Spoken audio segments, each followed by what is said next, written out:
nous revenons sur le plateau. Nous avons été coupés là par... Bon. Maintenant, tu as oublié qu'on... S'il vous plaît, professeur Baebek, nous présentons nos excuses aux téléspectateurs pour cette coupure. Vraiment, professeur Baebek, soyons un peu respectueux. Les deux camarades de classe. S'il vous plaît, nous sommes en télévision. Moi, je suis à la télévision là. C'est toi qui dis, là. Tu dis que nous sommes des tueurs. Et tu viens dire ça à la télé. Mais vous me menacez à la télé. Vous me menacez à la télé. Nous allons passer la parole au professeur Owenangini. Professeur Owenangini, je vais vous poser une préoccupation à deux volets. Premier volet, n'avez-vous pas l'impression que si l'histoire de ce pays, la vraie histoire de ce pays était comptée, il y aura des risques au niveau de la cohésion sociale? Première préoccupation. La deuxième préoccupation, tout ce qui se passe autour de ces débats, ne soupçonnez pas, comme que je pense le professeur Messanga vient de le relever tout à l'heure, que l'élection présidentielle de 2025 y est pour beaucoup. Oui, merci de me donner la parole.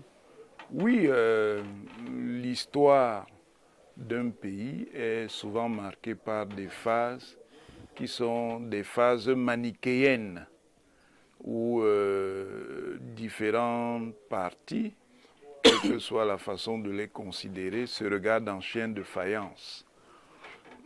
Cette période, disons de 1948 à 1971, qui a beaucoup de sous-périodes, est une période tumultueuse de l'histoire du Cameroun. Et c'est une période qui fait évidemment l'objet de beaucoup de conflits. Je vous ai dit que la perception qu'on a d'une chaîne historique, qu'on la considère comme chaîne d'événements, selon ce que le professeur Bokanya a dit, ou comme une chaîne d'événements et de structures, comme j'ai dit, est variable selon les positions qu'on occupe dans ce qu'on pourrait appeler le système d'action historique d'une société. Les gens ne vivent pas, n'ont pas les mêmes perceptions ni les mêmes représentations en fonction de la manière dont ils sont reliés à cette chaîne. Ça fait donc qu'il y a des conflits. Dans le cas du Cameroun, il y a des conflits idéologiques. Il y a des conflits idéologiques entre des lignes politiques qui sont des lignes différentes. Il y a une ligne anticoloniale extrême. Cette ligne anticoloniale extrême est incarnée par ce que Richard Joseph, historien et politologue trinidadien, a appelé le mouvement national radical autour de l'Union des populations du Cameroun et de formations associées comme le One Cameroon Party, et puis les organisations internes de l'UPC, l'UDFEC, l'Union des femmes et puis la jeunesse démocratique camerounaise, JDC. Il y a associé dans une certaine mesure à ce courant, un courant qui est un peu plus souple, qui en réalité fait que la scène politique camerounaise est plus compliquée que ce qu'on ne croit. Et ce courant-là, c'est une espèce de nationalisme important, mais qui a choisi d'avoir un autre mode d'expression, qui n'a donc pas choisi la voie de la violence armée. C'est celui qu'ont incarné, par exemple, le mouvement d'action nationale, le courant d'action nationale, et le deuxième Bida, c'est-à-dire le Bida, qui, n'étant plus Premier ministre, est dans l'opposition, leader des partis démocratiques, et qui va notamment s'opposer à son ancien allié, Amadou Ahidjo.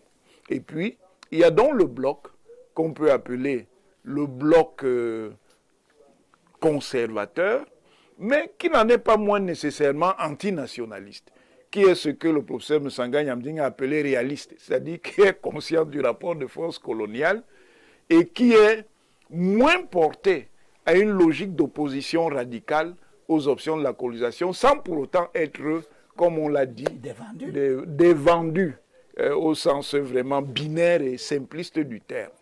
Donc, cette histoire, voilà la première ligne. Maintenant, il y a également des perceptions communautarisées de ces lignes idéologiques. Ça veut dire que dans l'histoire du Cameroun, les gens se sont fabriqués un imaginaire de cette période qui va désigner certaines communautés comme étant des communautés de traîtres, d'autres communautés comme étant des communautés de ceux qui sont les héros. Et c'est de là que vient le grand danger, celui de la manipulation communautariste dont parlait le professeur Bokanya, qui est au cœur de ce qui se fait à l'heure actuelle. Ah bon? Monsieur Haïssi, ce débat que vous voyez là n'est pas gratuit. Il a commencé avec la décision d'un parti politique d'attaquer certains médias en les traitant de tribalistes, pour la simple raison que ces médias-là n'ont pas la ligne éditoriale qui leur est avantageuse. Et ils ont donc décrété que ces médias-là, dont le vôtre est un média tribaliste. Et vous avez vu que parmi les perceptions que vous avez évoquées tout à l'heure, vous avez vu comment on vous a attaqué. Parce qu'il y a une logique, et c'est ce que je disais dans le procès Baïbek, de faire très attention. Il y a une logique de capture de l'histoire de l'UPC. Que ce soit l'actif, ce qui est bien, que ce soit le passif, pour le détourner dans un sens non seulement communautariste, mais ethno-fasciste. Et la personne de Wandie donc prend un autre sens dans cette histoire. Parce que cette histoire-là n'a plus rien à voir avec la lutte nationale. Et la lutte nationaliste, c'est une histoire de reconstruction ultra-communautariste de la lutte nationaliste qui va dire il y a des ethnies donc de collabos, de traîtres, et il y a d'autres ethnies qui sont des ethnies qui ont fait... Ce qui n'est pas la vérité. Dans tous les grands foyers ethno-régionaux, les positions étaient nuancées. Il y avait, chez les Bamileke, autant il y avait des radicaux, il y avait aussi des conservateurs. Très bien. Chez ce qu'on appelle les petits, il y avait des radicaux, il y avait des conservateurs partout. Même au Cameroun, où on pense qu'il n'y avait pas un bloc de l'UPC, il y avait des partisans de l'UPC. Oui. Donc, en réalité, les gens veulent utiliser les éléments de cette histoire aujourd'hui à des fins pouvoiristes. Très bien. Ils veulent utiliser ça. Non, c'est très important. Et vous avez été le cadre où on est venu lancer ce débat avec l'histoire de laisser-passer, et laisser-passer ethnique. Vous vous rappelez de l'émission quand je disais que ce n'est pas la vérité historique. Il y a donc des manipulations de l'histoire de cette sorte qui font donc que les gens ne veulent pas avoir une lecture complexe du moins de l'histoire, une lecture rationnelle, mais complexe, parce que l'histoire dans les faits est complexe. Elle n'est pas aussi simple que ce qu'on veut dire. Merci, professeur. Laissez-moi finir aisément. Laissez-moi finir aisément. Je finis sur un élément. Je finis sur un élément. Et là, je suis en désaccord avec le professeur Boukagné. Oui. L'UPC a été contrainte. Elle a été contrainte. L'UPC n'est pas allée à la lutte armée parce que c'était sa volonté initiale. Elle a été contrainte d'aller à la lutte armée et elle ne s'y est d'ailleurs pas au départ, elle ne s'y est pas préparée. D'où les divergences qui vont arriver. Quand le CNO va se mettre à part avec Nyobe Pandjok et Nyobe, qui lui excellait dans le jeu de l'argumentation, était en difficulté à partir du moment où on passait dans le rapport de force militaire. Mais l'engrenage a fait donc qu'il a été obligé de devoir assumer cette ligne politique. Je pourrais parler plus. Merci. Après, nous allons, non, les gens allons quelques nous lisons quelques messages. Vous avez 30 secondes, hein, ça va compléter vos messages. Oui. Parfait, vous voyez, quand j'écoute mon estimeux collègue Onangini, oui. Sur certains pans, je suis totalement d'accord avec lui et je voudrais illustrer quelque chose. Allons-y. Le débat que vous voyez là a existé dans les années 90. Je vais vous citer quelques ouvrages. Vous savez, nous travaillons scientifiquement sur la dimension de l'accaparement et donnant l'impression que certains sont bons, d'autres sont mauvais. Vous savez, quand le président Paul Biya lance la démocratie en 90, il y a un débat. Lisez un ouvrage intitulé « La problématique de l'unité nationale au Cameroun ». C'est écrit par un haut magistrat qui s'appelle Keyo Pokam, son frère c'est Sinjo Pokam. Vous voyez, permettez-nous... je vais arriver. Et avant le duel camerounais, il y a même le dynamisme bamileke des gens du normaux.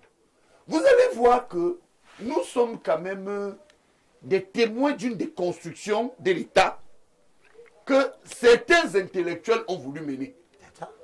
Permettez-moi de vous dire ça. On a lu ce livre pour vous. Et ce sont eux qui ramènent d'ailleurs ce débat dans la période actuelle. Regardez, lorsque Paul Biya rentre la démocratie, il y a 3 journaux. Mais celui qui m'a le plus choqué, je le cite, si je vous raconte des histoires, il a la légitimité de me porter plainte Benjamin Zebazé. Challenge Hebdo. J'ai encore ce journal qui s'appelait Challenge Hebdo. Voilà ce qu'il dit. je le dis dans cet ouvrage que je vous offre. Hein. Merci, vous n'avez pas merci, 50 000 francs pour l'acheter. Donc, je vous l'offre. Merci, professeur, Oui, je de m'offrir en ce moment un peu. Oui, oui. Merci, Bon, merci.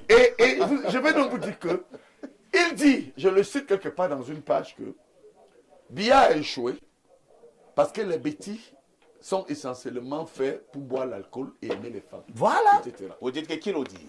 Challenge Hebdo. Et qui l'a dit? Qui l'écrit? Dans les années. Il écrit. Qui écrit? Benjamin Zema. Benjamin Sébastien. Il assure du moins la rédaction, comme Vous comprenez? J'ai ça dans ma thèse, je le mets, je ressors cela. Bon, deuxièmement, il y a un autre élément des intellectuels. Keye Pokam, la problématique de l'unité nationale au Cameroun. Je vous résume ça en 30 secondes. Il dit bien, les Bamileke sont marginalisés au Cameroun. Pour preuve, partout où il y a le développement, notamment les villes de Douala, de Konsamba, et même quelques quartiers de Yaoundé, c'est parce que les Bamileke s'y sont installés. Donc je vous montre un peu ce qui se prépare encore. Moi je suis un politologue. Qui est le préfacier? Dites qui est le préfacier. Bien. Maintenant, troisième ouvrage. Qui est le préfacier? Et je chute le dynamisme Bamileke. Qui est le préfacier du livre? Mais dis-le. Dites qui est le préfacier. Finalement, Pourquoi vous avez peur? Vous avez peur de donner le nom. Il s'appelle Maurice Kamto. Maurice Kamto. Voilà. Le préfacier, Voilà. attendez, hein. Écoutez, hein. La bouffe. Suivez-moi bien, attendez, mais écoutez bien, là nous faisons de Ah, la il dit qu'il n'est science. pas bien. Ce que nous faisons là, hein. Organise le bouc. Nous faisons là, papa, ici. Personne ne fera une omission aussi solide où vous permettez aux gens de parler. Kanto qui veut S'il vous être plaît, président, attendez. qui ne le peut pas. Non, non, il a Elimi. préfacé un livre qui dit comment les Bamileke sont supérieurs aux Elimi, on se autres. calme, on se calme. Elimi, Allons-y, laisse-moi professeur Messanga. illustrer pédagogiquement. Allons-y. Alors quand vous prenez donc ça, le préfacier c'est effectivement Maurice Kamto. Voilà. Et il y a donc Jean-Louis Dormeau, le dynamisme Bamileke, qui reprend à peu près les mêmes termes. Et Il qui y a dit Jacques que, Agolele. en fait, il conclut. Il dit que si le Cameroun a pris du recul, c'est parce qu'à un moment donné, cette ethnie la plus dynamique n'a pas suffisamment été valorisée. Alors, en guise de conclusion, deux intellectuels reviennent dans le débat. Sindju Pokam Et mon et Mono Diana. Sindju Pokam, qui est mon frère et mon ami, est le petit frère de Keye Pokam.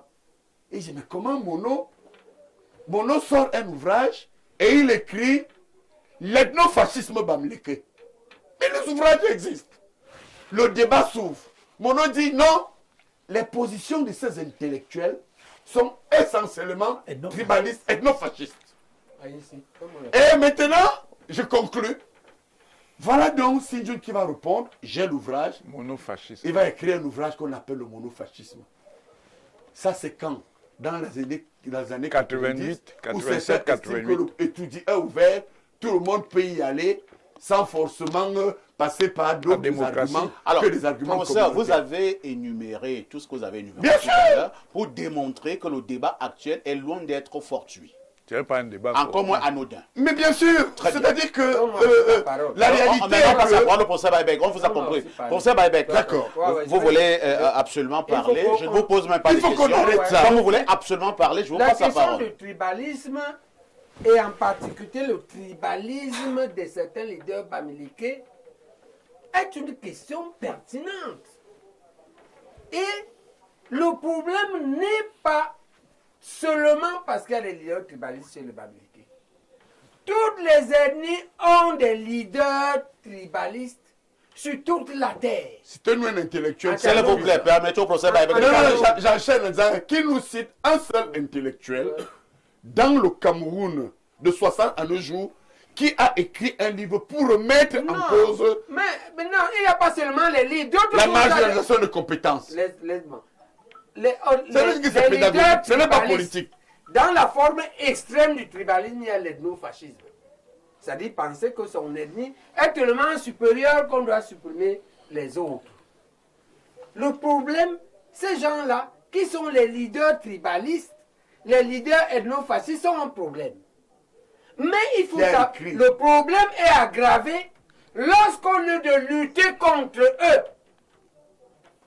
ceux qui veulent combattre le tribalisme et l'ethnofascisme emballent tous les groupes ethniques et tribaux.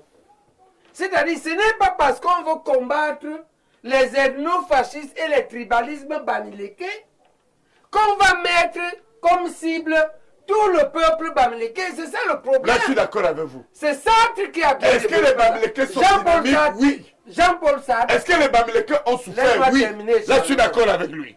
Jean-Paul Les Bamileke ont Sartre, et beaucoup c'est son souffert. école que l'on va appliquer. Oui, professeur. Jean-Paul Sartre dit que pour lutter contre l'ethnofascisme et le tribalisme et le racisme, on n'a pas besoin d'être soi-même raciste, tribaliste ou ethnofasciste. Et donc, même lorsqu'on a vécu, je comprends et je sais qu'un type comme Elimbi Loubet a vécu, a subi les affres du tribalisme au sein de son parti, le SDF. J'ai été témoin, j'ai observé ça à distance. Il ne le sait même pas. Maintenant, je dis, pour lutter contre ça, Il a lutté contre les c'est que nous on on l'a propose. écrasé. Voici ce que nous on Vous propose. voulez dire qu'on ne rend pas le mal par le mal? Non, ce n'est pas ça. Vous dites qu'on ne doit pas répondre au tribalisme par le tribalisme? Non, on dites dit donc que... quoi? On vous propose une Même stratégie. quand on partage Voici son la avis, stratégie il de dit non. lutte. La stratégie de lutte consiste à identifier les leaders, les penseurs, Promoteurs. oui, les promoteurs du tribalisme au sein des groupes ethniques et de les combattre spécifiquement sans emballer. D'accord? C'est valable au niveau des ethnies, des tribus. C'est valable au niveau des partis. Moi, je ne préoccupe pas parce que Famen Dogo m'a suspendu injustement, emballer tous les boulots. Vous voyez que j'ai segmenté. Je dis que nous sommes d'accord. Zémi Kade. Est-ce que vous m'avez... Je reconnais même que la valeur des boulots ici. Ce n'est pas ça le problème. Et donc, Ça, parfois c'est nous fait en avons souffert, hein. c'est volontairement. Donc, dans d'autres ethnies, et c'est de là les leaders de l'antitribalisme de l'autre côté. Leur problème, c'est que pour lutter contre ça, eux-mêmes développent le tribalisme. Très bien. Et donc, on doit cibler les groupes. Ce que nous voulons faire, il faut donc une politique et une loi contre le tribalisme dans le pays. Il faut qu'on réfléchisse. Nous, on espère influencer cela, qu'on soit aux affaires ou non. Si, mais il y a la C'est question de d'abord, ça. D'accord. 141 Nous nous acheminons vers la fin de cette production. Maintenant, le dérapage de Lumbi, par exemple, c'est ça. Je ne crois pas que Lumbi a vraiment... Le dérapage, qu'est-ce qu'il fait? Le dérapage, il cible donc quelqu'un qui était au-dessus de ça. Son nom sort. Non, mais En il a réalité, pris la je ne ligne crois pas après qu'il a 60. bien préparé ça. Mais il a pris après 60. Il dit qu'après 60... Non, le mot de... Mais quand le je quoi regarde- dans ce que Libilo je a te dit donne était mon tribal. sentiment. Le dérapage de Limbi sur Wandé Et le perçoivent est un comme ça. dérateur. Ouais, comment moi je vois? Oui, je ne tu- crois pas que tu n'as pas pensé Tu ça. penses que c'est un Mais laisse-moi dérapage. te lire. Mais moi, mais tu me lis mal. Mais laisse-moi te dire. Mais tu Moi, me je dis, t'ai hein, lu. On passe la parole au Quand tu instrumentalises Wangé un n'était fait. pas un bandit. On a Libye. compris. Non, moi j'ai dit qu'il était. Je te prie. Nous ne de sommes plus à le ce dire. niveau-là. Nous sommes plus à ce non, niveau. non, non. On a évolué, on a C'est évolué. pour lutter. S'il vous plaît. Un téléspectateur Qui vous a doit être demandé. non pas les Bamileke, mais les gens S'il tribalistes vous plaît. Bamileke. Quand j'ai parlé de Wandje, j'ai C'est la même dit chose que pour les la Bassa. première victime de Wandje, les premières victimes de les l'activité Bamileke. politique de Wandje, c'est ce que j'ai dit ici dimanche dernier. Ce sont les Bamileke. Est-ce que vous savez S'il qu'un vous leader plaît. Ce n'est politique pas quelqu'un originaire de d'autre. Bawang... Les bêtises ne sont pas entrés dans l'armée nationale de libération Non, je pour lis parfaire quelques les messages. Alliés. Est-ce que vous Tu savez connais les que soldats de l'armée nationale de libération Ancien du RPC. qui étaient des nordistes, qui sont partis tuer les Bamileke à l'ouest? Elimi, attends. Est-ce Ce que vous sont savez les que Bamileke de la un S'il vous plaît. leader politique Bamileke de à l'Ouest, originaire de Bawang, Donnez le nom. a Faut traité assumer. Paul Biya de démon. Il s'agit de quel leader? Ils ont gardé. Mais c'était... Ah, c'est- Vous vous rendez compte? C'est dans tous les plateaux de télévision. Alors, Comment ce je dis- monsieur Comment ce de monsieur peut traiter le président de la la République République en fonction je lis quelques et ça n'a messages. pas soulevé les Bonjour, barres. bonjour le panel, bonjour le mais quand panel, même. bonjour le panel. Au vu des éclaircissements du professeur Msanga Nyamding et du professeur Owonangini, nous avons beaucoup appris de l'histoire de notre pays. Ça a été une édition pédagogique, contrairement à un même débat que j'ai suivi en même temps dans une autre chaîne où certains panélistes omnubilés par l'échéance électorale ne nous ont donné aucun enseignement à part les vindictes. C'est Eric depuis Bertois et qui envoie cette contribution. Autre message ce matin, nous prenons celui-ci. Bonjour le plateau. Je suis un peu outré par la posture de certains éminents sur le plateau, car une cause est toujours enclenchée par une personne ou un noyau de personnes. Si d'autres personnes viennent s'y greffer après, on ne peut pas nier que le penseur primaire est celui qui a commencé. S'il vous plaît, éminent professeur, c'est l'UPC qui a commencé cette histoire au Cameroun. Par exemple, en Afrique du Sud, Nelson Mandela a commencé à bagarrer pour la lutte contre l'apartheid. N'empêche que son épouse soit accusée et condamnée d'assassinat pour cette lutte. Au fils de Wangé, je lui donne le conseil de se calmer et d'oublier M. Elimbi Lobé. C'est-il que mon père Kak Samnik, on lui mettait le courant au camp Yabassi gendarmerie sur ses parties génitales pour son appartenance à l'UPC. Je pense que M. Haïssi, sur le plateau, était au courant de cette histoire, mais je n'en veux à personne. Si on insulte mon père, cher professeur sur le plateau, vous étiez à l'école, mais moi, Bilombikak, je vous demande d'être éduqué. La lutte pour l'indépendance du Cameroun a été engagée par l'UPC. C'est Mbombok Bilombikak qui envoie ces messages. C'est faux. Alors, l'historien dit que c'est faux. C'est faux. Ce n'est pas seulement l'historien. Le politique dit aussi que c'est faux. Professeur a lutté pour la libération. Même Charles Okala. Non, on a compris. On a compris. Professeur Wanangini, est-il possible que par ce genre d'émission à caractère pédagogique, que nous puissions faire reculer l'ignorance, les envolées tribalistes qui ont maintenant cours sur un certain nombre de positions? Dans une certaine mesure, oui, mais à condition qu'on fasse vraiment cette pédagogie. Je vous dis ce que je vous ai dit, je répète. C'est un parti politique qui est responsable de tout ce que vous voyez là. Ah bon? Parce qu'il a choisi ça comme démarche pour l'élection de 2027. Préparer l'insurrection. C'est eux qui sont en train de monter cela sur la base d'une idéologie qui est une idéologie très dangereuse, qui consiste à déformer la lutte du mouvement nationaliste camerounais pour la transformer en instrument de propagande non seulement tribaliste, mais ethno-fasciste. Parce que la nuance de l'ethno-fascisme, c'est que c'est écrit. Ce n'est pas n'importe quel type de tribalisme, c'est écrit. C'est une doctrine. Et quand c'est écrit, ça devient encore plus dangereux. Parce qu'on peut donc faire de la transmission idéologique sur la base de l'écriture. Et ça donne donc lieu à des déviances. Et je dis aux Camerounais, il faut faire extrêmement attention à ces manipulations. L'histoire d'un pays est une histoire complexe. On ne peut pas en faire des lectures toujours simples. Et pour finir, je dis, cette émission, malgré le brouhaha qu'on a souvent pu avoir, est une émission utile parce qu'elle a quand même permis de rentrer dans la complexité de la lutte. Et je vous dis ce que je vous ai dit. Ernest Ouandié est héros, mais un héros n'est pas un ange. Je ne dirais pas au niveau du style comme Elimbi Lobé, qui c'est un bandit. Mais si bandit, ça veut dire qu'il a commis des exactions, alors, dans une certaine mesure, il aura été bandit. Merci. Et nous sommes arrivés au terme de ce programme. Ça fait pratiquement près de 3 heures et demie de temps. Près de 3 heures et demie de temps que nous nous sommes réunis ici ce matin.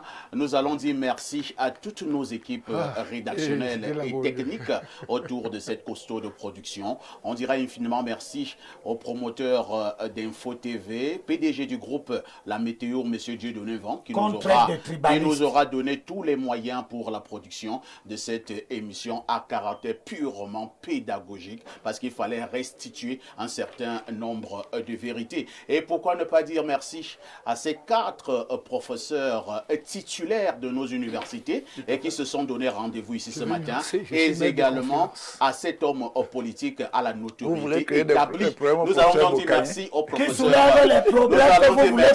Nous allons dire merci au professeur Messanga Nyamding. Merci au professeur Baebek, merci au professeur Bokanye, merci au professeur Owenangimi, merci à Abel et Limbi Lobé. La première rediffusion de ce programme, ce sera ce soir à partir de 21h. La deuxième rediffusion interviendra demain, lundi, à partir de 14h. Tout en vous souhaitant une excellente fin de semaine. Une question tout de même. Avec tout ceci, que faites-vous encore ailleurs?